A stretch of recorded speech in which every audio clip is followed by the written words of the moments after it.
Hello everyone, আমি অর্পিতা। আজকে নিয়ে চলে আসলাম মামার বাড়ির গীতা পার্টের ব্লগ। তো এই তো সকালের রান্না বসিয়ে দিয়েছিল। তো আর শুদ্ধময় ওর দাদুর সাথে খেলা করছিল, আর মামা তো মামার ঘরটাকে লাইটিং করছে। তো এইটা তখন আর কি রান্না প্রায় শেষ। তো এই তো দাদু চলে আসছে। তো আমরা আর কি ঘরে কে কে আসছে তারই একটা ক্লিপ নিয়েছিলাম। তো এখানেই তো মামার আর কি মন্দিরটা, আর এইখানে সবাই খাওয়া দাওয়া করছিল। আর এইখানে দাদুকে আর কি আমার মামার গুরুদেবকে শোয়ার জন্য দিছিল, আর এইখানে সবাই একসাথে আমরা গল্প টল্প করছিলাম।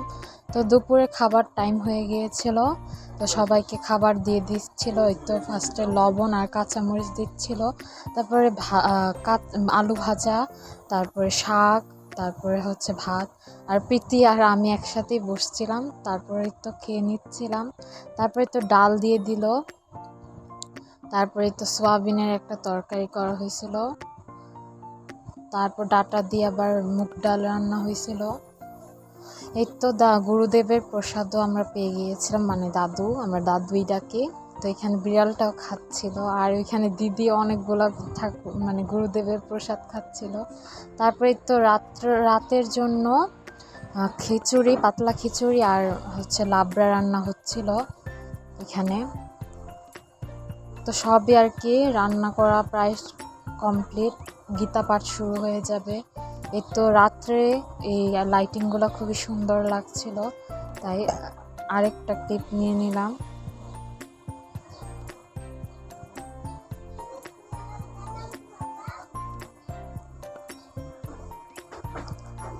এই তো মামি এখানে দাঁড়িয়ে দাঁড়িয়ে আর কি সব কাজ টাজ দেখছিল, তারপর আরো যা যা দরকার সবই করছিল।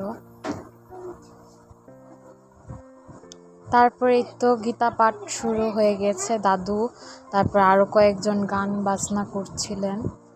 তো আমার মামাদের গুরুদেব, আর এইখানে আর কি আমার দাদু আর দিদিমার ছবি করা আছে আর কি, বাঁধানো আছে। তো দাদু দিদিমার উপলক্ষে গীতা পাঠটা দেওয়া আর কি। তো অনেক মানুষজনই আসছে, গ্রামের সবাইকে বলা হয়েছে। তো আমরা সবাই একসাথে গীতা পাঠ আর কীর্তন শুনছিলাম। তার মাঝখানে আমি একটা ক্লিপ নিয়ে নিয়েছিলাম। ওই তো আমার মাও বসা। বৈষ্ণব পরম ধর্ম, বৈষ্ণব পরম তপ, বৈষ্ণব পরমারাধ্য, বৈষ্ণব পরম গুরু। বাঞ্ছা কল্পতরুবষ্টি কৃপা সিন্ধুর্বচ পতিতানাং পাবনেভ্যো বৈষ্ণবেভ্যো নমো নমঃ। তারপরে তো শুদ্ধ তার দাদার কোলে অনেক দুষ্টামি করে, ও শুধু কীর্তন শুনে আর নাচানাচি করছিল।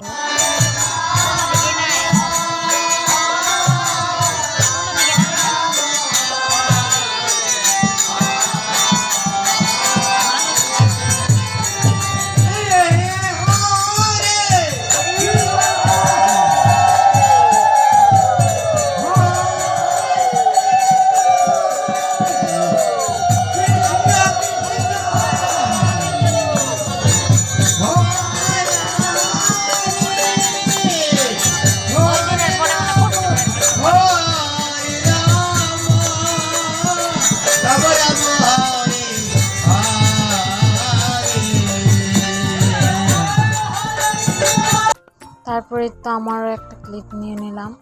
আর এখানে আর কি সবাই কীর্তন করতে করতে দাঁড়িয়ে গিয়েছিল, দাদু তো লাস্টে নাচছিলেন কীর্তন করতে করতে। খুবই সুন্দর লাগলো এই দৃশ্যটা দেখে। তো আমরা আর কি অনেকই আনন্দ করলাম, কীর্তন টীর্তন শুনলাম, গীতা পাঠ শুনলাম। তারপরে তো আমরা খিচুড়ি প্রসাদ আর হচ্ছে লাবড়া প্রসাদ নিয়ে নিয়েছিলাম। তো আজ এই পর্যন্তই, সবাই ভালো থাকবেন, বাই।